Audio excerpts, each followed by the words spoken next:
분은 저에게 말씀하시면 제가 대신 구매를 하고 종류가 뭐가 있는지는 제가 나중에 써서 그 게시판에 붙여놓도록 하겠습니다. 예, 광고가 좀 길었고요. 예, 오늘 저희가 살펴볼 하나님의 말씀은 갈라디아서 5장 15절입니다. 갈라디아서 5장 15절.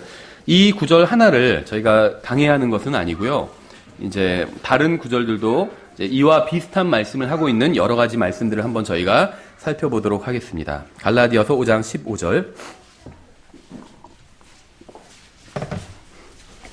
우리가 지역교회로 모일 때 굉장히 기억해야 될 정말 중요한 말씀이에요. 갈라디아서 5장 15절. 찾으셨으면 저희가 한번 다 같이 읽어보겠습니다. 자, 시작. 그러나 만일 너희가 서로 물고 삼킬진대 너희가 서로에게 소멸되지 않도록 조심하라. 아멘. 잠깐 기도하고 시작하겠습니다. 은혜와 진리가 풍성하신 하나님 아버지, 또 저희들 주님 앞에 모여서 이렇게 영과 진리로 경배드릴 수 있는 특권 허락해 주셔서 감사드립니다. 주님, 특별히 주님께 간구드리오니 주님께서 정혜경 자매님의 그 상한 또 몸과 마음을 모두 다 치유해 주시고 또 온전히 다 완치돼서 다시 저희와 함께 모여서 주님께 경배를 드리고 또 교제를 나눌 수 있도록 도와주시기 원합니다. 주님, 오늘 저희가 살펴보는 이 말씀을 통해서 저희가 주님을 더욱더 알아가고 닮아가게 될 수 있도록 도와주시기 원합니다. 예수님의 이름으로 기도드렸습니다. 아멘. 예, 많은 그리스도인들이 교회 안에서 일어나는 분열이 마귀 때문이라고 생각을 하는 경우가 있습니다. 마귀가 거짓 교리, 또 이단 교리 이런 것들을 교회로 들여와서 교회를 망칠 거라고 생각을 합니다. 물론 이런 경우가 있겠죠. 하지만 대부분은 그렇지 않다는 것이죠. 또 이 세상이 교회를 공격한다고 생각하는 사람들도 있어요. 예를 들면 지금 미국에서 한창 이슈가 됐고 우리나라에서도 이슈가 됐는데 어떤 동성연애 문제 같은 것들, 그렇죠. 동성연애 이런 것들이 막 창궐할수록 교회는 설 자리를 잃어간다. 저는 어느 정도 동의를 합니다. 하나님께서 동성연애라는 죄를 성경은 분명히 성경에 의하면 하나님께서는 극도로 미워하시는 죄예요. 다른 어떤 죄보다도 미워하시는 죄고, 또 우리는 분명히 그 문제에 있어서 반대를 합니다. 그렇죠. 근데 그런 동성연애가 교회를 무너뜨리는 것도 아니라는 겁니다. 성경에 의하면. 세상과 타협하는 게 교회를 망칠 거라고 생각하는 사람도 있어요. 그러니까 예수 그리스도를 제외하면 전 우주에서 가장 현명한 자는 마귀입니다. 그렇죠. 마귀는 우리가 생각하는 방식으로 우리를 공격하지 않는 경우가 많아요. 마귀는 인간의 마음속에 있는 자만, 교만, 시기, 자기의 이런 것들을 통해서 교회를 분열시키는 경우가 많다는 거죠. 그러니까 교회에게 실제적인 의미에서 보면 지역교회에 위협이 되는 것은 동성연애나 뭐 이런 것보다는 지역교회 회원들의 자만, 교만, 시기, 자기의, 험담 이런 것들이 훨씬 더 교회를 분열시키는 경우가 많다는 겁니다. 거짓 교리나 이단 교리보다 이러한 것들이 교회를 좀 더 효과적으로 망치는 것이기 때문에 마귀는 이런 것들을 사용한다는 거죠. 성경은 마귀가 울부짖는 사자처럼 삼킬 자를 찾고 있다고 경고하고 있어요. 마귀는 사자는 아닙니다. 그러니까 사자는 아닌데 사자와 같은 또 힘도 없어요. 마귀는. 동물 중에서 사자가 뭐 보통 동물의 왕이라고 그러고 물론 제일 센 건 코끼리겠지만 사자가 굉장히 동물의 왕이라고 그러고 다 두려워하잖아요. 근데 마귀는 사자와 같은 힘은 없어요. 단지 사자처럼 위장할 뿐이에요. 사자인 것처럼. 그래서 울부짖는 사자처럼 삼킬 자를 찬다고 그래요. 사자는 아닌데. 마귀는 유다지파의 사자이신 예수 그리스도와 같은 힘은 없어요. 성경은 예수님을 유다지파의 사자 같다고 안 하고 유다지파의 사자라고 말씀하고 있어요. 그러니까 예수님은 사자와 같은 힘이 있으신 거죠. 두려움이 있으신 건데 마귀는 그런 힘은 없다는 거예요. 그냥 사자와 같을 뿐이라는 거죠. 그러니까 마귀는 자기가 사자와 같은 힘을 가지고 있는 것처럼 위장할 뿐입니다. 그렇죠. 그래서 사람들이 마귀를 두려워하게끔. 성경은 마귀를 두려워하라고 말씀하신 적이 없어요. 오히려 마귀를 대적하라고 말씀하고 있죠. 만약에 예수님이 보실 때 우리가 마귀보다 더 약하다면 마귀와 싸우라고 하시겠어요? 아니죠. 생각해 보세요. 여러분의 자녀가 있는데 여러분의 자녀보다 훨씬 더 센 적과 싸우라고 하시겠어요? 그러지 않으시겠죠. 근데 충분히 자녀가 이길 수 있는 경우엔 허락할 수도 있겠죠. 싸우라고. 마찬가지예요. 하나님께서는 우리에게 마귀와 싸우라고 말씀하셔서 대적하라고. 하나님께서 보실 땐 마귀가 우리보다 강하지 않다는 거예요. 근데 마귀는 우리보다 훨씬 자기가 강한 것처럼 위장을 합니다. 그래서 어떤 사람들의 어떤 생각이나 아니면 TV 매체나 뭐 이런 걸 통해서 물론 귀신이 마귀는 아니지만 마귀는 자기 정체를 숨기고 첫째는 마귀는 자기 정체를 숨겨요. 그래서 마귀가 아니라 귀신이 있다. 근데 성경에 보면 귀신은 없고 사실은 마귀가 있는 거잖아요. 자기 정체를 숨기거나 자기에 대해서 과장을 해요. 전설의 고향 옛날에 지금도 그런 게 있는지 모르겠지만 어렸을 때 그런 걸 보면 귀신이 막 되게 무서운 존재로 나오거든요. 첫째는 귀신은 존재하지 않고 마귀가 존재하는데 마귀는 또 그렇게 무서운 존재가 아니라는 거예요. 속이는 거예요. 사람들을 속여요. 마귀가 만약에 충분한 능력을 가지고 있다면 속이지 않고 그냥 사람들을 공격하고 멸망시키겠죠. 근데 마귀는 힘이 없기 때문에 속이는 일을 하는 거예요. 자기가 사람들보다 더 강하지 않기 때문에, 그리스도인보다 더 강하지 않기 때문에. 성경은 어디에서도 마귀가 그리스도인들을 삼킬 수 있다 이렇게 말씀하신 적이 없습니다. 마귀는 그리스도인을 삼킬 수가 없어요. 그럴 만한 힘이 없습니다. 마귀는 사자가 아니기 때문에 사자같이 위장할 뿐이에요. 겉모습만 사자처럼 무서운 척할 뿐이라는 것이죠. 마귀는 그리스도인들을 삼킬 수 없습니다. 성경은 우리에게 이렇게 경고하고 있어요. 방금 읽은 것처럼 그러나 만일 너희가 서로 물고 삼킬진데 너희가 서로에게 소멸되지 않도록 조심하라.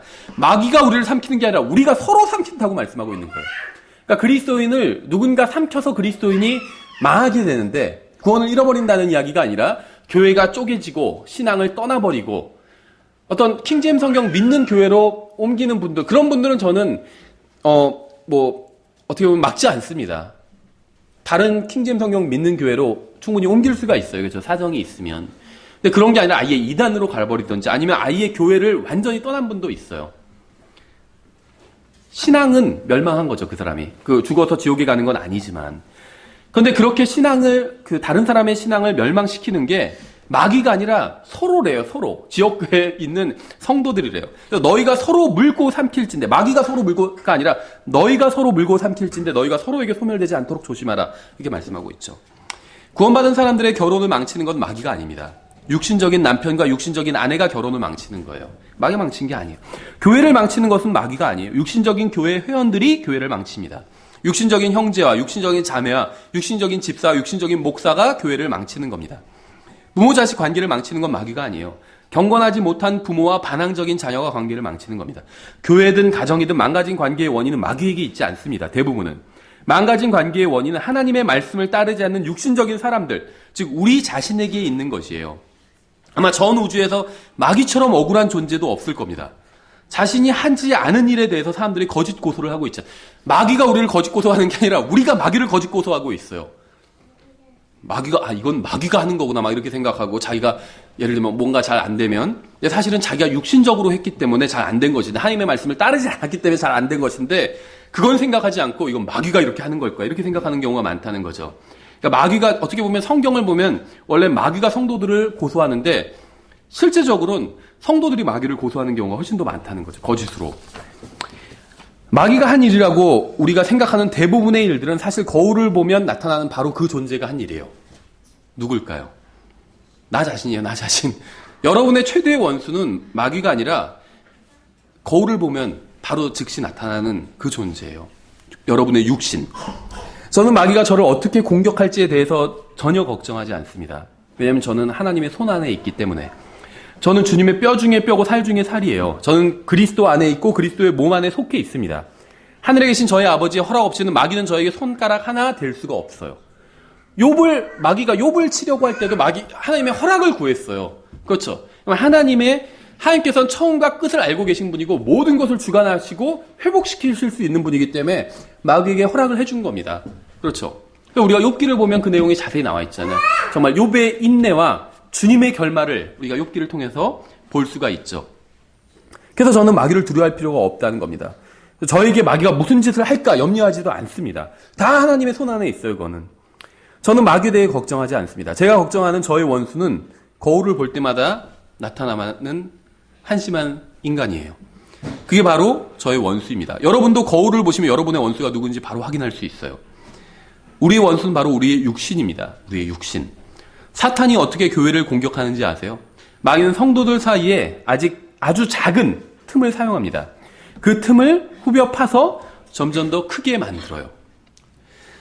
야고보서 2장에선 이렇게 되어 있어요. 약간 길지만 한번 찾아보시면 야고보서 2장에서 그럼 우리가 오늘 이제 다른 사람들을 어떻게 대해야 되는지에 대해서 주로 살펴볼 텐데 야고보서 2장은 우리에게 굉장히 중요한 말씀을 하고 있습니다. 야고보서 2장 길지만 한번 제가 읽어볼게요. 1절부터 13절까지.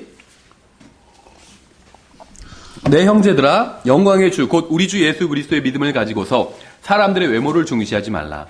만일 너희 집회에 금반지를 끼고 아름다운 옷을 입은 사람이 오고 또 허름한 옷을 입은 가난한 사람이 들어올 때 너희가 화려한 옷을 입은 자에게 관심을 기울이며 그에게 이르되 여기 좋은 자리에 앉으소서 하고 또 그 가난한 자에게 이르되 거기 서 있든지 여기 내 발받침 밑에 앉으라 하면 너희가 너희끼리 차별하며 악한 생각으로 판단한 자가 되지 않느냐. 내 사랑하는 형제들아 귀를 기울이라. 하나님께서 이 세상의 가난한 자들을 택하사 믿음에 부유하게 하시고 또 자신을 사랑하는 자들에게 약속하신 왕국의 상속자들로 삼지 아니하셨느냐. 그러나 너희는 가난한 자들을 업신 여겼도다. 부자들은 너희를 학대하고 재판석 앞으로 너희를 끌고 가지 아니하느냐. 그들은 너희를 부를 때 쓰는 그 존귀한 이름을 모독하지 아니하느냐. 너희가 성경 기록에 따라 너는 내 이웃을 내 자신과 같이 사랑하라 하는 왕가의 법을 성취하면 잘하거니와 너희가 사람들의 외모를 중시하면 죄를 범하고 율법에 의해 범법자로 확정되리라.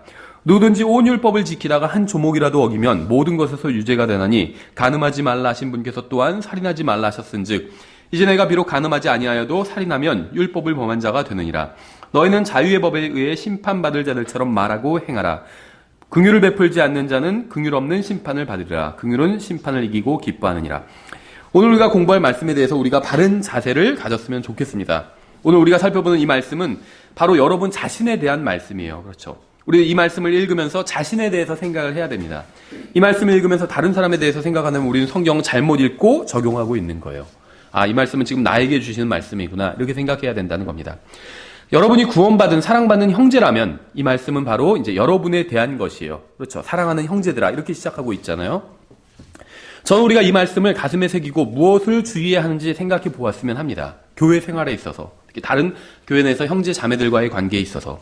우리가 방금 살펴본 야고보서 2장의 말씀은 무엇을 경고하고 있는 걸까요? 사람을 외모로 취하면서 차별하는 것을 경고하고 있어요. 왜냐하면 왜 이런 말씀을 하고 있냐면 누구나 다 이런 마음을 가지고 있기 때문이에요. 그렇죠. 우리 교회에 사람들이 더 왔으면 좋겠다 이렇게 생각하는데 가난하고 그런 사람보단 돈 많은 사람이 왔으면 좋겠다. 좋은 직업 가진 돈 많은 사람이 왔으면 좋겠다. 이렇게 생각한다는 거죠. 이해는 가죠. 누구나 다 그런 마음이 있어요. 인간이라면. 그렇죠. 근데 성경에선 그런 마음을 갖지 말라는 거예요. 사람 차별하지 말라 이렇게 말씀하고 있죠. 성경은 사람을 존중하는 것을 정지하지 않습니다. 훌륭한 사람이 있어요. 훌륭한 그리스도인이 있어요. 그럼 그 사람을 존중해야 됩니다. 그러니까 사람을 존중하는 것이 잘못되었다 이렇게 말씀하지 않아요. 다만 하나님보다 사람을 더 존중하면 그게 잘못된 거죠. 그러니까 사람을 존중하는 건 하나님을 제일 존중하고 그 다음에 사람을 존중하는 건 전혀 잘못된 것이 아닙니다. 서로 존중해야 돼요. 성경이 정지하고 경고하고 있는 것은 어떤 사람들은 존중하고 돈이 많고 직업이 좋고 이런 이유로 어떤 사람들은 존중하고 어떤 사람들은 무시하는 태도, 이것을 경고하고 있는 겁니다. 성경은 그리스도 안에서 어떤 특정한 사람들만을 높이는 것을 경고를 합니다. 물질적으로 풍요로운 사람 존중하고 그렇지 못한 사람은 업신여긴 것은 이건 완전히 육신적인 일이에요. 물질을 가지고 사람을 나누는 기준이 바로 마귀가 그리스도인들의 교제를 깨트리고 교회를 분열시키기 위한 술책입니다. 예전 교회에서도 어떤 그 물질을 가지고 사람을 평가해요. 그래서 어떤 집사를 천거할 때도 주로 직업이 좋거나 물질을 좀 많이 갖고 이런 사람들 천거를 하더라고요. 심지어는 구원받지도 않았는데. 따라서 우리는 사람이 가진 물질로 그 사람을 평가하고 존중하거나 업신여겨서는 안 된다는 거예요. 근데 이제 물질로 사람을 나누는 문제는 또 다른 측면을 가지고 있습니다. 물질과 관련해서 교회를 분열시키는 또 다른 것은 바로 자기의와 이제 교만이에요. 교회에서 가난한 사람들이 부자들을 무시하는 경우도 있어요. 반대로. 그러니까 부자들이 부자인 이유는 불의한 방법으로 재산을 증식했기 때문이라고 생각을 하기 때문에 무시를 하는 경우도 있어요. 영적인 것에 관심이 없기 때문에 부자가 되었다 이렇게 생각할 수도 있는 것이죠. 하나님께서 그리스도인들에게 이 세상에서 물질적인 축복을 약속하신 적이 없기 때문에 부자는 영적으로 바르지 않다고 생각하는 경우도 있습니다. 또 반대로 부자는 가난한 사람을 무시합니다. 가난한 이유는 게으르기 때문에 가난하다 이렇게 생각하는 경우도 있어요. 그래서 그들과 자신은 레벨이 다르기 때문에 한 교회에 다니고 있기는 하지만 함께 어울리거나 교제를 나눌 수는 없다 이렇게 생각하는 거예요. 심지어는 그런 얘기도 들은 적이 있어요. 어떤 형제님은 교수였는데 형제님은 교수인데 왜 저런 사람들과 교제하세요? 막 이러더라고요. 같은 교회에 있는 사람들, 다른 사람들을 가리키면서. 잘못된 생각이죠. 엄청나게 잘못된 생각이에요. 그리스도인에게 있어서 물질의 풍요로움이나 빈곤함은 영적인 기준이나 척도가 될 수 없습니다. 부자라고 해서 과거의 구약시대엔 재물이 많으면 영적인 축복을 받은 거였는데 신약시대엔 그렇지 않다는 거예요. 부자나 재물이 많다거나 아니면 재물이 가난하거나 그것은 영적인 어떤 풍요로움의 영적인 어떤 기준이나 척도가 될 수 없다는 거예요. 그리스도인은 물질적인 풍요를 추구하지도 않고 그렇다고 빈곤을 추구하지도 않습니다. 그러니까 세상에서 부자가 되려고 하는 것, 이건 잘못된 거죠. 부자인 것이 잘못된 것이 아니라 부자가 되려고 하는 것, 이것이 잘못된 거예요. 돈이 잘못된 것이 아니라 돈을 사랑하는 마음이 잘못된 거예요. 그렇죠. 돈은 잘못이 없어요. 돈을 사랑하는 인간의 마음이 잘못된 거지. 반대로 또 막 빈곤을 추구하는 것, 이것도 잘못된 겁니다. 그리스도인에게 물질은 다른 사람을 판단하는 아무런 기준이 되지 못한다는 거예요. 우리의 배경이나 전통이나 국적이나 재산이나 직업은 그리스도인으로서의 교제를 나누는데 아무런 기준이 되지 못합니다. 우리의 교제는 그리스도 안에서 하나의 가족을 이루고 있다는 사실에 기초를 두고 있어요. 그렇죠. 우리의 교제는 우리 각자가 예수 그리스도와 인격적인 만남을 가졌다는 사실에 기초를 두고 있습니다. 우리는 그리스도 안에서 다시 태어난 하나님의 자녀라는 공통점을 가지고 있어요. 우리의 교제는 여기에 기초를 합니다. 그런데 마귀는 우리의 공통점이 아닌 차이점에 주목하게 만들어요. 우리가 서로 다른 점을 지적하며 싸우게 하려고 합니다. 서로 다른 점을 확대해서 그 다른 점으로 인해서 도저히 교제를 할 수 없다고 생각하도록 만든다는 거예요. 사람들이 오해하는 것과는 다르게 하나님께서는 모든 그리스도인이 부유해야 한다고 말씀하신 적이 없어요. 모든 그리스도인은 다 부자가 돼야 된다 이렇게 말씀하신 적이 없다는 겁니다. 근데 그렇게 가르치는 사람들이 너무나도 많아요. 교회들에서. 그래서 교회에 오면 복을 받는다. 근데 거기서 말하는 복은 대부분 물질적인 복을 의미하고 있죠. 그렇게 가르치는 교회들이 많이 있어요. 근데 신약 성경에선 그렇게 말씀하신 적이 단 한 번도 없다는 거예요. 예수님을 보세요. 우리는 예수님을 따르는 사람이잖아요. 근데 예수님은 모든 것을 소유하신 창조주 하나님이셨지만 이 세상에서 계실 땐 부자가 아니었다는 거예요. 그렇죠? 거의 노숙자셨어요. 어떤 의미에서 거의 부자가 아니었어요. 머리 둘 곳도 없다 이렇게 말씀하셨잖아요. 자기 집이 없다는 거예요. 그렇다고 해서 뭐 자기 소유의 집을 가진 사람이 잘못됐다 이런 말은 아닙니다. 저희도 지금은 저희 소유의 집이 없는데 저희 소유의 집을 사고 싶어요. 그렇죠. 그게 잘못된 건 아니에요. 열심히 일해서 그런 집을 사면 됩니다. 나중에. 근데 예수님은 자기 소유의 집이 없었다는 거예요. 머리 둘 곳이 없다고 말씀하셨잖아요. 그렇죠. 그러니까 우린 예수님을 따르는 사람이에요. 그럼 예수님을 따르면 평생 고생만 하느냐? 그건 아니에요. 이 세상에서는 고생을 할 수 있지만 예수님은 하늘나라에 결국 올라가셨잖아요. 그렇죠? 그래서 아버지의 오른편에 앉아 계시죠. 우리도 예수님을 따르면 이 세상에선 고생을 할 수 있지만 하늘나라에 올라가서 아버지의 오른편에 예수님과 함께 앉게 되는 겁니다. 그렇죠? 사도 바울은 어떤가요? 역사상 가장 훌륭한 그리스도인이라고 평가하는 사도 바울. 사도 바울도 별로 대단한 사람이 아니었죠. 세상적인 기준에서 보면. 직업은 천막 만드는 사람이었어요. 천막 만드는 사람. 그렇죠? 어떤 일정한 거처가 없었습니다. 노숙자였어요. 노숙자, 어떻게 보면. 그러니까 그런 것이 어떤 그 사람을 판단하는, 영적인 것을 판단하는 기준은 될 수 없다는 겁니다. 하나님께서는 신약 성경에서 그리스도인들에게 예수님을 잘 믿으면 부자가 되게 해주시겠다. 이렇게 말씀하신 적이 한 번도 없다는 거예요. 누군가 재물을 많이 가졌다는 건 주님께 축복을 받은 겁니다. 그게 잘못된 건 아니에요. 근데 그렇게 하려고 욕심을 부려서는 안 된다는 거죠. 부자가 된 것은 잘못이 아니지만 부자가 되려는 그 마음은 잘못된 마음이라는 것이죠. 그래서 하나님께서는 그런 것을 우리에게 보장해 주신 적이 없기 때문에 오히려 성경 우리가 예수 그리스도의 발자취를 따라야 하는데 그분은 부유한 분이셨지만 우리를 위해서 가난하게 되셨다고 말씀하셨어요. 베드로전서 2장에 나오죠. 참으로 너희가 심지어 그 일을 위해 부르심을 받았나니 그리스도께서도 우리를 위해 고난을 당하심으로 우리에게 본을 남기사 너희가 자신의 발자취를 따라오게 하셨느니라. 우리가 예수님을 따라가야 된다고 말씀하시고 있죠. 고린도서 8장에서 이렇게 말씀하고 있어요. 우리 주 예수 그리스도의 은혜를 너희가 알거니와 그분께서 부유하셨으나 너희를 위하여 가난하게 되심은 자신의 가난으로 말미암아 너희를 부유하게 하려 하심이라. 예수님께서는 우리를 위해서 가난하게 되셨는데 우리는 그분의 발자취를 따라야 한다고 말씀하고 있죠. 사도 바울은 자신이 예수님을 위해서 굶주리고 목마르게 되었다고 고백을 했습니다. 그는 예수님을 위해서 가난하게 살았던 거예요. 중요한 건 가난한 게 아니라 중요한 건 하나님을 위한 삶을 살았다는 거예요. 부자냐 가난하냐 이게 핵심이 아니에요. 그럼 난 가난하기 때문에 영적이다 이렇게 생각하면 안 돼요.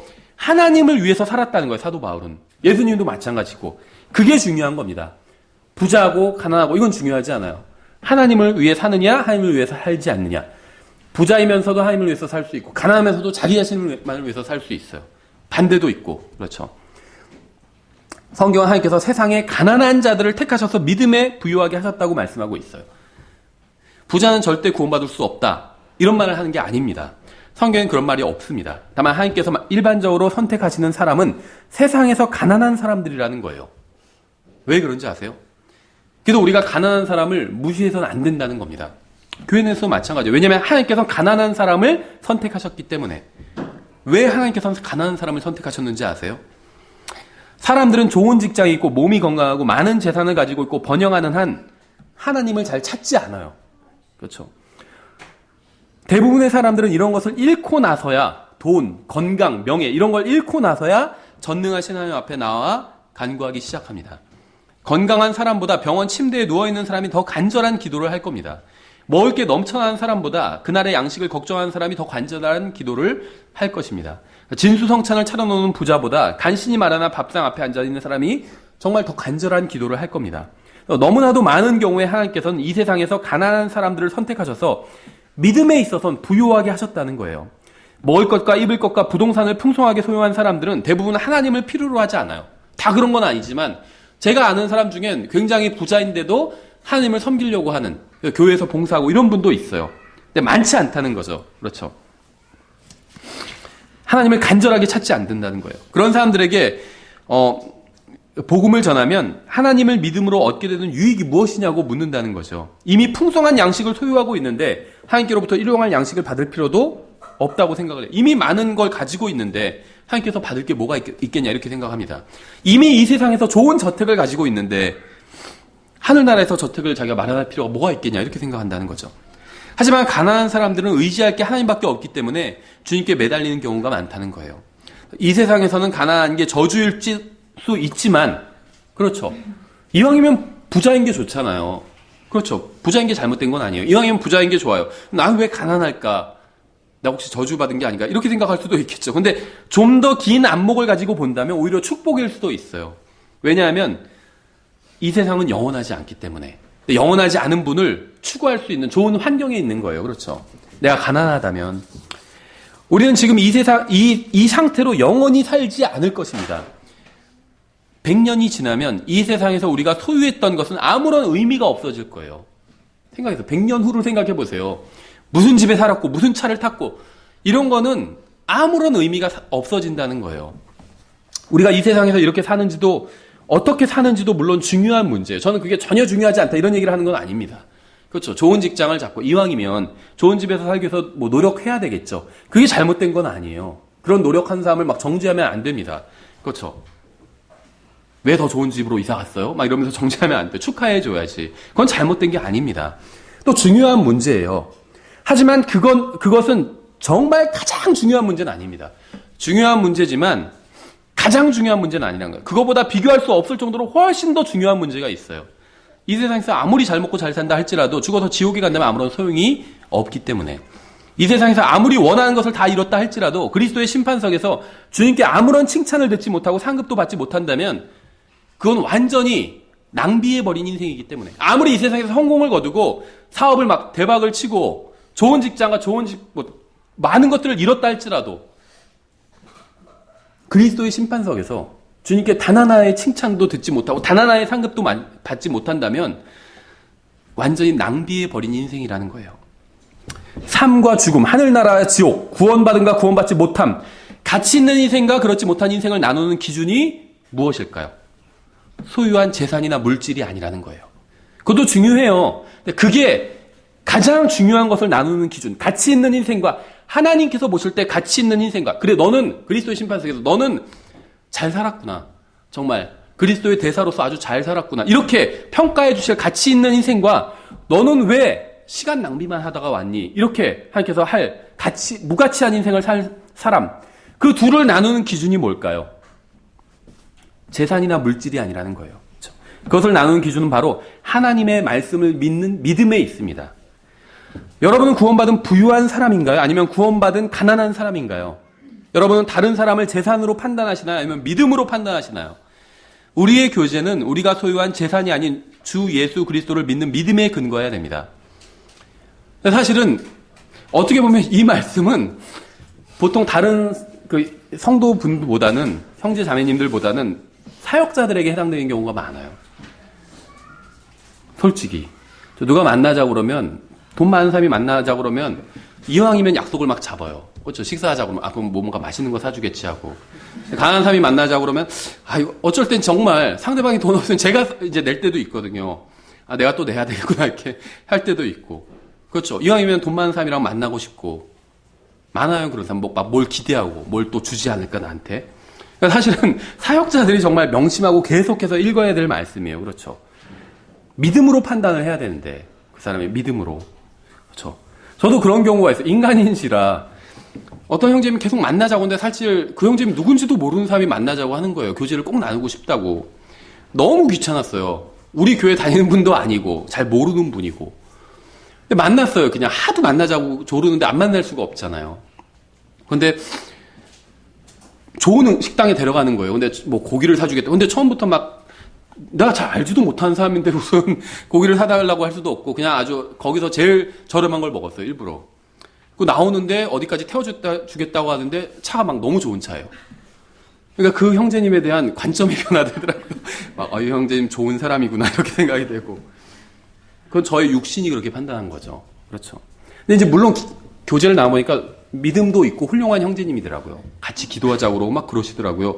막 제 손을 꼭 붙잡고 막 기도하고 그러더라고요. 처음 봤어요, 저도 그런 형제님은. 그렇죠. 우린 믿음으로 판단해야 돼요. 가진 것이 아니라. 왜냐하면 주님께서도 우리를 그렇게 판단하시기 때문에. 그렇죠. 이 세상에선 뭐 돈만 사면 대우받을지 몰라도 하늘나라에선 그리스도의 심판석에서는 어림도 없어요. 우리도 그 관점을 가지고 사람들을 대해야 된다는 거죠. 우리는 결코 물질을 얼마나 소유했는지 여부로 다른 사람을 판단해서는 안 됩니다. 교회 내에서 특히 그래요. 예수 그리스도를 믿는 사람들은 모두 같은 운명을 향해 나아가고 있어요. 모두 같은 분을 만나고 같은 분과 영원히 함께한다는 공통점을 가지고 있습니다. 우리는 이러한 것을 기초로 해서 교제를 나누고 친구를 사귀어야 돼요. 그래서 좋은 친구를 만날 수 있어. 돈 많은 사람을 찾지 말고 믿음이 많은 사람, 믿음이 좋은 사람을 찾아야 돼요. 그래서 그런 사람과 친구로 사귀어야 됩니다. 우리가 이 세상에서 소유하고 있는 것은 모두 일시적인 거예요. 누구도 영원히 모든 거 다 가지고 가는 사람 없습니다. 그렇죠. 아무리 많은 재산을 소유하고 있다 할지도 일시적으로 가지고 있을 뿐이에요. 가진 게 거의 없다 해도 그것은 일시적으로 아주 짧은 기간만 그렇게 없는 겁니다. 그 사람 계속 영원히 거지처럼 정말 가난하게 사는 게 아니에요. 예수님께서 오시면 하나님의 자녀로서 모든 것을 그리스도와 함께 상속받을 사람이에요. 아무리 돈이 없는 형제라 할지라도. 그 사람이 돈이 없는 건 일시적일 뿐이라는 것이죠. 그래서 무시하면 안 된다는 거예요. 그렇죠. 생각해 보세요. 만약에 제가 돈이 많은데 저의 자녀가 어디 나갔는데 돈이 없었어요. 누가 저의 자녀를 무시한다면 제가 얼마나 기분이 나쁘겠어요. 그렇죠. 우리가 다른 형제 자매를 무시하면 그게 어떤 일을 하는 건지 아세요? 하나님의 자녀를 무시하는 거예요. 생각해 보세요. 누가 여러분의 자녀에 대해서 욕하고 무시하고 막 비아냥거리고 하면 기분이 나쁘겠죠. 근데 우리가 다른 형제 자매를 그렇게 하면 하나님의 자녀를 그렇게 하는 거예요. 그럼 하나님께서 얼마나 기분이 나쁘시겠어요. 그렇죠. 하나님께서는 각자의 분량에 맞게 나누어 주십니다. 누군가에겐 100만 원을 주시고 누군가에게 10만 원을 주시는 것은 하나님의 일이에요. 하나님께서는 정당한 이유를 가지고 자신의 계획에 따라 그렇게 하시는 겁니다. 다만 우리는 사람이 소유한 것의 많고 적음에 따라 판단하거나 사람을 나눠서는 안 된다는 겁니다. 우리는 부유한 사람을 보면 저런 사람들이 교회에 좀 더 있었으면 좋겠다고, 왔으면 좋겠다고 생각하고, 가난한 사람들 보면 저런 사람들 교회 오지 않았으면 좋겠다고 생각할 때도 있어요. 그런데 하나님의 입장에서는 사람이 소유한 게 아무런 의미가 없어요. 예수 그리스도께서 피를 흘리고 죽지 않으셨다면 재산이 아무리 많건 적건 상관없이 모든 사람들 다 지옥에 갔을 겁니다. 그래서 예수 그리스도의 피로 씻기기 전에는 재산이 많건 적건 그 누구도 구원받지 못하기 때문에 하나님께서 여러분을 부유하게 하셨다면 주님의 영광을 위해서 그것을 사용하십시오. 여러분에게 돈이 많다면 하나님께서 복을 주신 거예요. 그럼 그걸 주님을 위해서 사용하라는 거예요. 근데 하나님께서 여러분을 가난하게 하셨다면 주님의 영광을 위해서 그걸 또 사용하라는 거예요. 사도 바울이 권면한 대로 여러분이 처해 있는 그 상태로 만족하고 하나님께 영광을 돌리십시오. 그렇죠. 많건 적건 여러분이 소유한 게 여러분이 하나님을 기쁘시게 해드릴 수가 있어요. 난 돈도 없는데 내가 하나님 어떻게 기쁘시게 해드릴까? 걱정할 게 없어요. 여러분이 처해 있는 그 상황, 여러분이 하나님께서 여러분께 해주신 일이 있잖아요. 구원해 주시고 성령님을 주시고 동행해 주시고 그것으로 해서 만족한다면 하나님께 기쁨을 드릴 수 있는 거예요. 돈이 있어야 하나님께 기쁨을 드릴 수 있는 게 아니라는 거예요. 빌립보서 4장에서 이렇게 말씀하고 있죠. 내가 궁핍함으로 말하지 아니하노라. 내가 어떤 처지에 있든지 거기에 만족하는 것을 내가 배웠노라. 그러나 만족하면서 하나님을 따르는 것은 큰 이득이 되느니라. 우리가 생각하는 것과 다르죠. 우리는 돈을 많이 벌어야 큰 이득이라고 생각하는데 만족하면서 하나님을 따르는 것이 큰 이득이 된대요. 어디에서? 그리스도의 심판석에서. 사도 바울의 기준은 다 그리스도의 심판석이에요. 이 세상에선 돈을 많이 버는 게 큰 이득이 되죠. 우리가 이 세상에 아무것도 가지고 오지 아니하였은즉 아무것도 가지고 가지 못할 것이 확실하니 먹을 것과 입을 것이 있은즉 우리가 그것으로 만족할 것이니라. 우리는 우리가 가진 것에 만족해야 됩니다. 가진 것에 만족하는 법을 배워야 돼요. 그리고 다른 사람이 가진 것으로 그 사람을 판단해서는 안 됩니다. 가진 것에 따라 사람을 차별하고 교제를 나눌지 말지 여부를 결정해서도 안 돼요.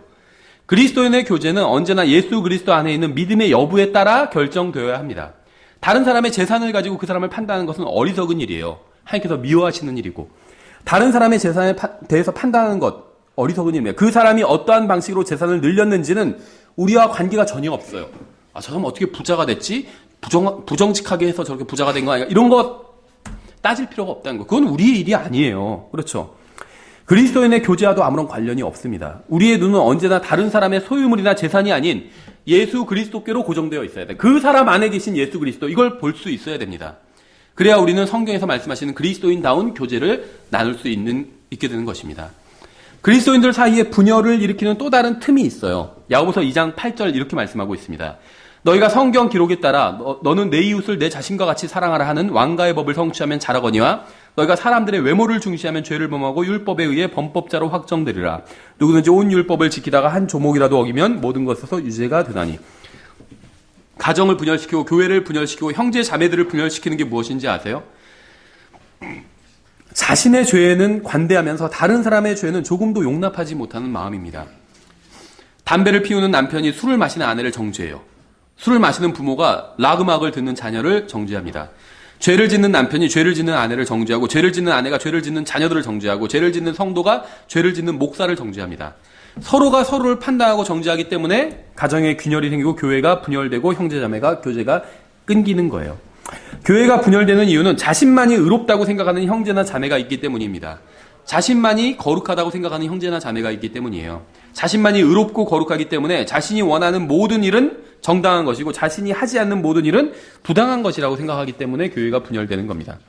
자신이 하는 일을 다른 사람이 하지 않거나 반대로 자신이 하지 않는 일을 다른 사람이 하면 그 사람과 교제를 나눌 수 없다고 생각을 합니다. 자신과 같지 않은 사람은 하나님과 바른 관계에 있지 않다고 생각하는 경우가 있어요. 교제의 기준이 자신인 것이에요. 이런 사람들로 인해서 교회가 분열되는 겁니다. 한번 생각해 보세요. 예수 그리스도께서 지금 이 자리에 오셔서 바른 사람들과만 교제를 나누려고 하신다면 우리 중 누가 예수님과 교제를 나눌 수 있을까요? 예수님과 우리 중 누가 더 상대방과 교제를 나누고 싶어 할까요? 우리가 원하는 것보다 예수님께서 더욱 간절하게 우리와 교제를 나누기를 원하실 거예요. 그래서 예수님께서는 우리를 용서해 주시고 받아주시고 자신의 피로 씻어주시고 은혜와 긍휼을 베풀어 주시는 겁니다. 왜냐하면 예수님께서 우리를 용납하고 받아주셔야만 우리와 교제를 나누실 수 있기 때문에 우리의 잘못과 죄를 예수님보다 더 잘 찾을 수 있는 분은 없을 겁니다. 예수님께서는 우리의 잘못을 찾아내거나 판단하거나 심판하시기보다 우리와 교제를 나누기 원하신다는 거예요. 물론 우리가 교제를 그분과 나누기 위해서는 우리가 그분 앞에서 죄를 자백해야 되겠죠. 그럼 그분께서 우리를 용서해 주시고 교제가 이루어지는 거겠죠. 그러니까 예수님께서 우리의 죄를 간과하신다는 말은 아닙니다. 예수님께서 우리의 죄를 다루시는 이유도 우리와 교제를 끊기 위함이 아니라 계속 교제를 나누시기 위함이라는 것이죠. 제가 여러분을 볼 때 두 가지 관점으로 볼 수 있어요. 첫째는 구원받은 하나님의 자녀로 보는 것입니다. 물론 이것은 여러분이 예수 그리스도를 개인적인 구원자로 받아들였다는 이제 사실을 전제로 하는 것이죠. 그러니까 예수 그리스도의 피로 씻김을 받은 사람으로 보는 것. 자, 이렇게 볼 수도 있죠. 그렇게 본다면 여러분이 누구이건 간에 무엇을 소유하고 무엇을 소유하지 못했던 간에 저는 여러분과 교제를 나눌 수 있는 겁니다. 왜냐하면 저도 구원받은 하나님의 자녀이고 저도 예수 그리스도의 피로 씻김을 받은 사람이기 때문에, 그러니까 우리가 서로를 구원받은 하나님의 자녀로 보고 예수 그리스도의 피로 씻김 받은 사람으로 본다면 우리는 그리스도 안에서 교제를 나눌 수 있게 된다는 거예요. 하지만 제가 여러분을 그리스도 안에 있는 사람으로 보지 않고 여러분의 인생 자체를 본다면 전 여러분의 죄를 발견할 겁니다. 성경에서 말씀하시는 그리스도인의 모습과 일치하지 않는 여러분의 모습을 저는 보게 될 겁니다. 제가 하지 않은 짓을 하는 여러분을 발견하게 될 거예요. 그리고 나는 영적인데 저 사람은 육신적이기 때문에 교제를 나눌 수 없다고 생각하게 될 겁니다. 많은 그러니까 같은 교회에 다니지만 영적 기준이 다르기 때문에 교제를 나눌 수 없다고 생각할 거예요. 그렇죠? 난 영적인데 저 사람 육신적이다. 그래서 교제를 끊어버리는 것이죠. 영적인 기준을 전혀 낮추지 않고서도 자신을 겸손하게 낮춰서 자신과는 비교할 수 없을지 비천한 사람들과 교제를 나누는 분이 있죠. 온 세상을 창조하신 영광의 주님이 바로 그런 분이시죠. 그분은 알파와 오메가시고 처음과 마지막이시죠. 옛적부터 계신 분이었고 영원하신 아버지셨습니다. 그런데 그분께서 종의 형체를 취하셔서 사람의 모습이 되셨고 이 세상에 오셔서 구유에서 태어나셨어요. 군인들에게 맞으시고 모욕당하시고 십자가에 못 박혀 죽으셨죠. 죽으시고 묻히시고 다시 부활하셨습니다. 그리고 인간의 손을 잡고 이렇게 말씀하시는 거예요. 나는 너희가 어떤 죄를 지었는지 다 알고 있다. 하지만 나는 너희를 용서하고 너희와 친밀한 교제를 나누기 원한다.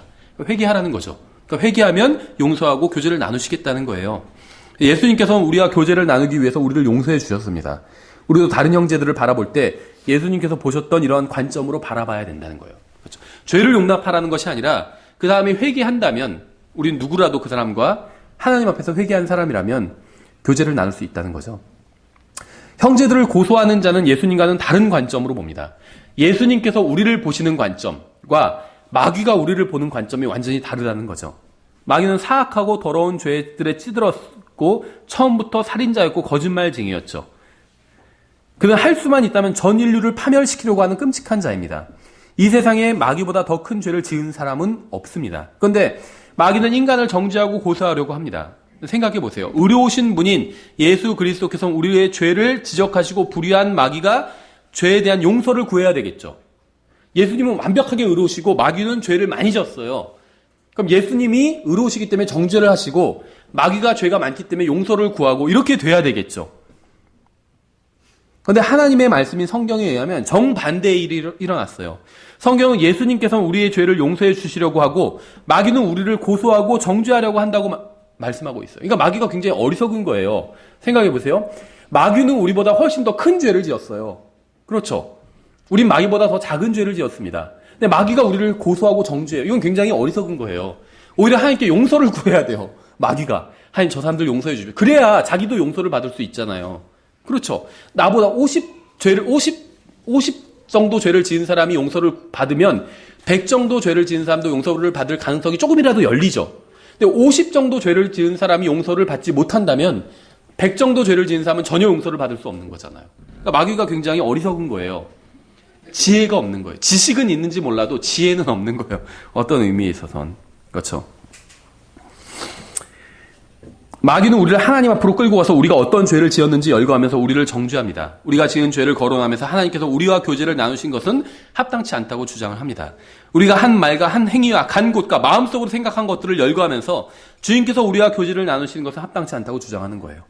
하나님께서는 우리가 예배 후에 주차장에서, 집에서, 차 안에서, 커피숍에서, 전화상으로 다른 사람들을 험담하고 판단하고 정죄한 것을 다 알고 계세요.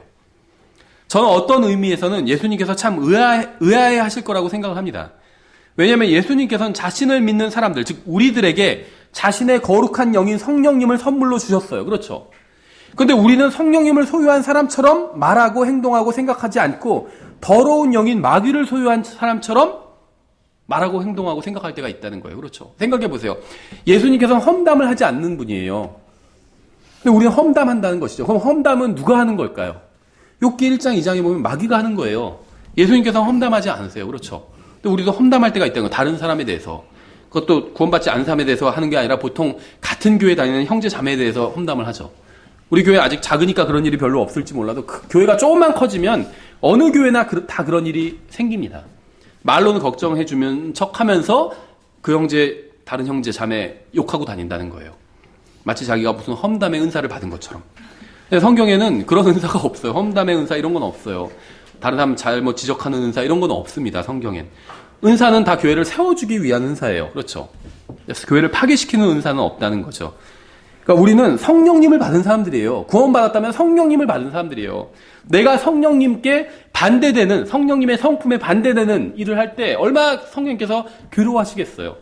성령님을 소유했는데 마치 마귀의 더러운 영에 부합하는 그러한 말과 생각을 하고 다닌다면 얼마나 비참한 일이겠어요. 근데 왜 그리스도인들이 그런 짓을 할까요? 왜 예수님의 영인 성령님을 소유한 사람이 예수님처럼 말하지 않고 마귀의 영을 소유한 사람처럼 말할까요? 왜 다른 사람들을 용서하기 원하시는 분의 영을 소유한 사람들이 다른 사람들을 정죄하기 원하는 마귀의 영을 소유한 사람처럼 생각하고 말하는 걸까요? 여러분 그 이유가 무엇인지 아세요? 그 이유는 우리가 자신을 하나님께 내어드리는 것이 아니라 육신에게 내어주기 때문입니다. 그렇죠? 교제한답시고 모여서 다른 사람 욕해요, 실컷. 그래놓고 그럼 즐겁죠? 솔직히 즐거워요. 저도 잘 알아요. 그런 적이 많기 때문에. 다른 사람 욕하면요, 즐거워요. 그러면 어떻게 생각하는지 아세요? 아, 오늘 교제 좋았다, 이렇게 생각해요. 다음에도 또 교제해야지, 저 형제랑. 저 형제랑 교제가 잘 돼. 왜 잘 되는지 아세요? 둘이 같이 다른 사람 욕하기 때문에 교제가 잘 되는 거예요. 근데 왜 그게 즐거운지 아세요? 육신이 즐거운 거예요, 육신이. 성령님께서는 즐거워하지 않으세요. 왜 성령님께서 즐거워하지 않으신지 아세요? 그 사람이 잘못한 게 사실이라 할지라도 그 사람이 구원받으면 하나님의 자녀잖아요. 생각해보세요. 여러분의 자녀가 있는데 시험을 예를 들면 100점 만점에 정말 15점 맞아왔어요. 그럼 창피하겠죠. 근데 누가 그걸 얘기하고 다녀요. 저 집 아들은 15점 맞고 다닌대요. 그러면 그게 사실은 사실이에요. 그렇죠. 근데 그게 기쁘지 않아요, 나는. 가능하면 그 사람이 정말 날 사랑한다면 그런 얘기 안 하고 다녔으면 좋겠어요. 창피한 얘기는. 근데 그런 얘기를 막 하고 다녀요. 그럼 내가 어떻게 생각하겠어요? 아, 저 사람은 나를 좋아하지 않구나. 이렇게 생각하겠죠. 날 싫어하는구나. 그렇죠. 그래서 우리 집 개망신을 주려고 저런 얘기를 하고 다니고. 마찬가지로 하나님께서도 그렇게 생각하지 않으시겠어요? 하나님의 자녀가 있는데 좀 부족한 자녀가 있어요. 근데 그걸 우리가 돌아다니면서 막 소문내고 다녀요. 험담하고 다니고. 하나님께서 어떻게 생각하시겠어요? 그런 험담하는 사람을 보고 저 사람은 나를 정말 사랑하는구나. 이렇게 생각하실까요? 말로는 날 사랑한다고 하지만 나를 사랑하지 않는구나. 이렇게 생각하시겠죠. 그렇죠. 다른 사람들을 정죄하고 판단하고 고소하고 험담하는 것은 성령님께로부터 나온 것은 절대로 아닙니다. 그것의 출처는 바로 육신이에요. 육신. 구원받지 않는 사람도 다른 사람을 정죄하고 판단하고 고소하고 험담하는 것은 잘합니다. 그렇죠. 구원받지 않은 사람도 정죄하고 고소하고 험담하는 건 잘해요. 왜냐하면 구원받지 않는 사람도 아담으로부터 물려받은 육신을 가지고 있기 때문에. 문제는 구원받은 사람도 이 육신을 가지고 있다는 겁니다.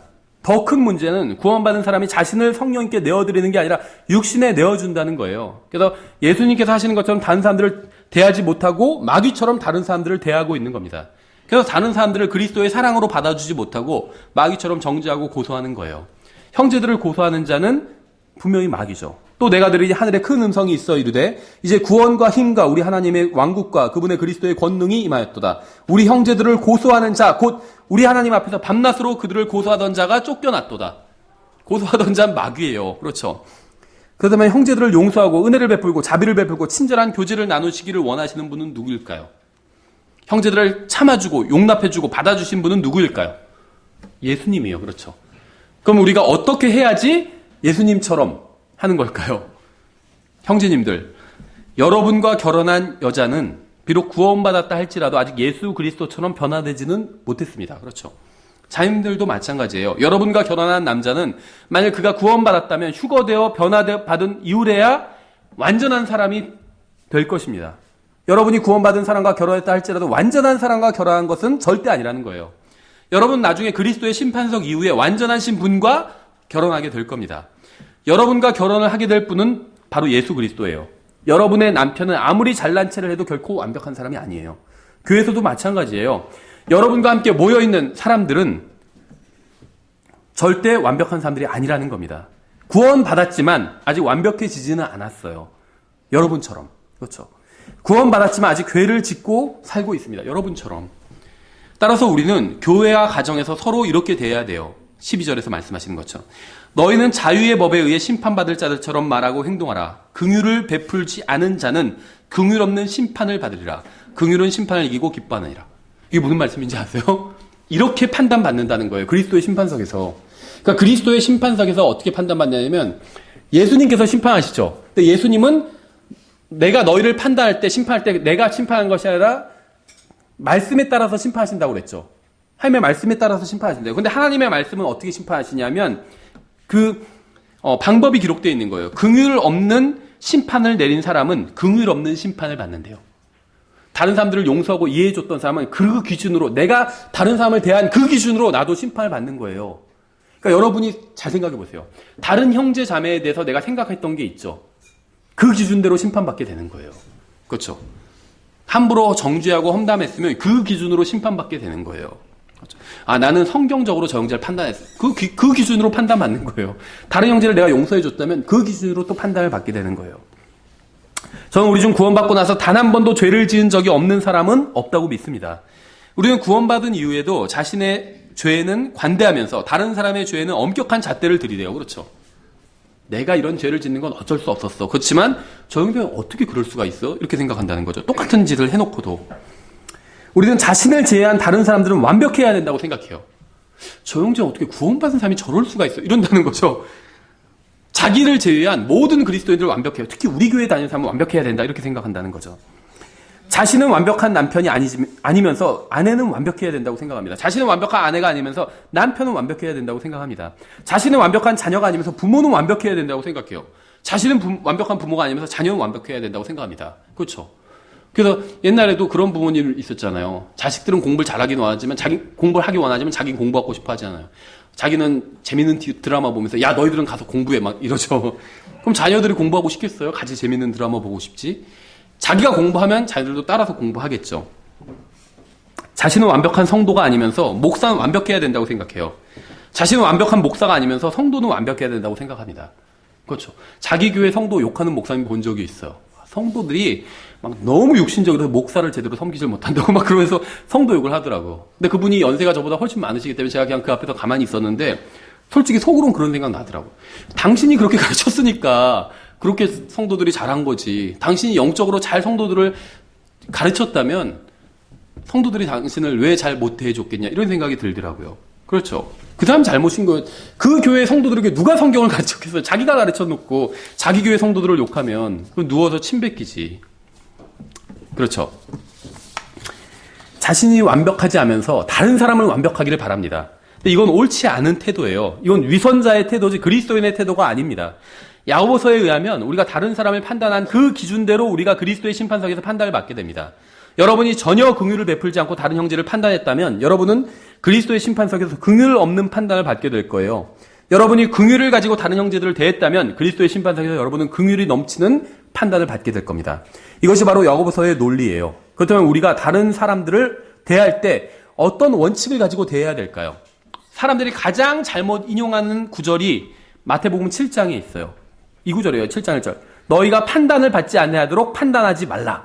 이렇게 이 구절 가장 잘못 인용합니다. 이 구절 하나만 떼어서 인용하면 이 구절이 의미하는 것과는 정반대의 주장을 하게 되고 하나님의 말씀을 변개시키는 결과를 일으키게 됩니다. 이 구절은 아무 판단도 하지 말라 이런 의미가 아닙니다. 문맥에 맞게 봐야 돼요. 2절부터 문맥이 나와요. 계속. 너희가 무슨 판단으로 판단하든 그대로 판단을 받고 너희가 무슨 척도로 재든 그것대로 너희가 다시 평가를 받으라. 무슨 말이냐면 판단하지 말라는 말이 아니라 판단을 너희가 하는데 그 판단대로 너희도 판단받게 된다는 거예요. 그 판단대로 심판받게 된다는 거예요. 너는 어찌하여 내 형제의 눈 속에 있는 티는 보면서 내 눈 속에 있는 들보는 깊이 생각하지 못하느냐. 혹은 보라 내 눈 속에 들보가 있는데 어찌 내가 어찌 내 형제에게 이르기를 내가 내 눈에서 티를 빼내게 하려느냐. 너 위선자여 먼저 내 눈에서 들보를 빼어내라. 그 뒤에 내가 분명하게 보고 내 형제의 눈에서 티를 빼내라. 성경이 말씀하시는 것은 이렇습니다. 우리는 모두 언젠가 그리스도의 심판석 앞에 서게 될 것이에요. 우리는 거기서 모두 주님의 판단을 받게 될 겁니다. 문제는 우리가 무엇을 기준으로 어떤 식으로 판단을 받게 되느냐 이게 문제겠죠. 우리는 구원받기 전에 하나님의 은혜와 긍휼이 필요했습니다. 하나님의 은혜가 아니었다면 우리 중 누구도 구원받지 못했을 거예요. 하나님의 긍휼이 아니었다면 우리 중 누구도 하늘나라에 갈 수 없었을 겁니다. 우리가 구원받은 것은 우리가 잘나서가 아니라 하나님께서 은혜와 긍휼로 우리를 대해 주셨기 때문이에요. 문제는 구원받고 나서도 동일하다는 겁니다. 우리는 구원받기 전에 하나님의 은혜와 긍휼을 필요로 했던 것처럼 구원받고 나서도 은혜와 긍휼을 필요로 합니다. 구원받기 전에도 하나님의 용서와 오래 참으심이 필요했던 것처럼 구원받은 후에도 하나님의 용서와 오래 참으심이 필요하다는 겁니다. 구원받기 전에도 관용이 필요했던 것처럼 구원받은 이후에도 관용이 필요하다는 거예요. 그래서 우리는 구원받기 전에 완벽한 사람이 아니었던 것처럼 구원받은 이후에도 여전히 완벽한 사람이 아니라는 거예요. 휴거되어서 이 육신이 사라지고 주님처럼 변화되기 전에는 완벽한 사람이 아닙니다. 문제는 우리 자신만 그런 게 아니라 다른 형제 자매들도 그렇다는 거예요. 그렇죠. 그러니까 우리는 완벽하지 않습니다. 이렇게 얘기하면 자기 자신에 대해서는 이해를 해요. 그렇기 때문에 맞아. 주님께서 나를 은혜와 긍휼과 사랑과 용서로 대해 주셔야 돼. 근데 나만 완벽한 게 아니라 다른 형제 자매들도 완벽하지 않다는 거죠. 우리는 우리가 자신을 용납하는 것처럼 다른 형제 자매들도 용납해 줘야 된다는 거예요. 우리는 지금 다른 사람들을 함부로 판단하고 정죄하지만 언젠가 우리 주님께서는 우리가 다른 사람들을 판단했던 그 기준을 가지고 우리를 판단하실 거예요. 그러니까 여러분 잘하셔야 돼요. 다른 사람들에게 좀 더 너그럽게 관용을 가지고 대해줘야 돼요. 그래야지 주님도 그 기준으로 그리스도의 심판석에서 여러분들을 대하신다는 거예요. 저는 그리스도의 심판석에서 주님께 은혜를 입기 원합니다. 그리스도의 심판석에서 주님께서 저에게 자비롭게 대해주셨으면 좋겠어요. 저의 상황을 이해해 주시고 저를 받아주셨으면 좋겠습니다. 그렇게 되기 위해서는 이 세상에서 제가 형제 자매들을 그렇게 대해야 돼요. 예수님께서는 우리가 황금률대로 살기를 원하십니다. 다른 사람이 우리에게 해주기를 바라는 대로 우리가 다른 사람에게 대하기를 원하신다는 거예요. 여러분이 어떤 사람에 대해서 이야기를 하는 대로 그 사람도 다른 사람들에게 여러분에 대해서 똑같은 방식으로 이야기를 한다면 여러분 기분이 어떠실까요? 여러분이 다른 형제 자매들에 대해서 이야기하고 다니는 대로 다른 사람들도 여러분에 대해서 똑같이 그렇게 이야기하고 다닌다면 여러분의 기분이 어떠실까요? 그러니까 여러분이 다른 사람들에 대해서 말하는 대로 다른 사람들도 여러분에 대해서 말하고 다닌다면 여러분에 대한 좋은 소문이 퍼질까요? 나쁜 소문이 퍼질까요? 그걸 생각해 보시라는 거예요. 주님께서는 그리스도의 심판석에서 우리에게 우리가 다른 사람들을 어떻게 대했는지 물으실 겁니다. 다른 사람들을 어떻게 판단했는지 물으실 거예요. 저는 제가 지금까지 다른 사람들을 대했던 것처럼 주님께서 저를 대하시는 것을 원하지 않습니다. 제가 지금까지 다른 사람들을 판단했던 것처럼 주님께서 저를 판단하지 않으셨으면 좋겠어요. 전 주님께서 저에게 화를 내거나 제 험담을 하거나 저와 교제를 끊으시거나 저에 대해 나쁜 소문을 내기를 원하지 않습니다. 저는 주님께서 저에게 은혜와 긍휼과 자비와 인내로 대해 주시기를 원합니다. 사랑으로 저를 대해 주셨으면 좋겠어요. 그렇다면 제가 어떻게 해야 될까요? 다른 사람들을 은혜와 긍휼과 자비와 인내와 사랑으로 저는 대해줘야 돼요. 함부로 판단하거나 정죄하거나 험담하거나 나쁜 소문을 내서는 안 된다는 거예요. 그렇죠? 우리는 다른 사람을 바로 잡으라는 부르심을 받은 적이 없습니다. 불행하게도. 그런 부르심 받았으면 아주 잘했을 것 같은데 그렇죠? 내가 보니까 형제는 딱 뭐가 잘못됐구만 이런 거 지적하는 사람 너무나도 많이 봤어요. 다른 사람 잘못되면 가만두라는 건 아니에요. 그럼 어떻게 해야 될까요? 기도해줘야 돼요. 그 사람을. 왜 그런지 아세요? 내가 지적해서 그 사람이 바로잡을 수 있는 확률과 하나님께서 그런 사람을 바로잡으실 수 있는 확률, 어느 게 확률이 더 높을까요? 나는 그 사람을 바로잡지 못할 수 있지만 하나님께서 바로잡으실 수 있겠죠. 그럼 먼저 하나님께 말씀을 드려야 돼요. 하나님 저 사람 바로잡아 주십시오. 기도하는 거잖아요. 그게. 그렇죠. 그리고 나서 나중에 그 사람한테 권면할 수 있겠죠. 하나님께서는 우리를 다른 사람을 바로잡으라고 우리에게 그런 명령을 주신 적이 없어요. 국가를 바로잡으라 이런 명령도 주신 적이 없습니다. 우리의 부르심은 우리 자신을 바로잡는 거예요. 자신을 말씀으로 씻는 겁니다. 믿음 안에 있나 다른 사람을 시험하지 말고 자신을 시험해야 돼요. 그렇죠. 너희가 믿음 안에 있는지 다른 사람을 살펴보고 이렇게 말씀하신 적 없어요. 너희가 믿음 안에 있는지 너희 자신을 살펴보고 너희 자신을 입증하라. 다른 사람을 입증하라. 이렇게 말씀하신 적이 없어요. 너희 자신을 입증하라. 예수 그리스도께서 너희 안에 계시는 줄을 너희가 스스로 알지 못하냐? 그렇지 않으면 너희는 버림받은 자니라. 다른 사람을 시험해보고 입증해라. 이렇게 말씀하신 적 없어요. 자신을 살펴보고 자신을 입증하래요. 제 자신의 눈 속에 있는 들보를 보지 못했을 때는 다른 사람의 눈 속에 있는 티를 보면서 교제가 되지 않는 이유가 그 사람 때문이라고 생각하는 거죠. 그렇죠. 문제는 다른 사람이 아닌 나 자신 안에 있었습니다. 이것을 받아들이고 인정하고 볼 수 있어야 다른 사람과 그리스도 안에서 교제를 나눌 수 있는 거예요. 하나님께서는 그 큰 사랑으로 인해서 저를 받아주셨습니다. 저를 선하고 친절하게 대해주셨고 은혜를 베풀어 주셨고 오래 참아주셨어요. 여러분도 마찬가지일 거예요. 그렇죠. 하나님께서 여러분을 그렇게 대해주셨습니다. 우리가 그리스도처럼 변화될 수 있도록 하나님께서도 우리를 도와주시기 원합니다. 우리가 그리스도의 마음으로 다른 사람들을 대할 수 있도록 주님께서 우리를 도와주시고 우리 안에서 역사해 주시기를 원합니다. 여러분의 남편에게 필요한 게 무엇인지 아세요?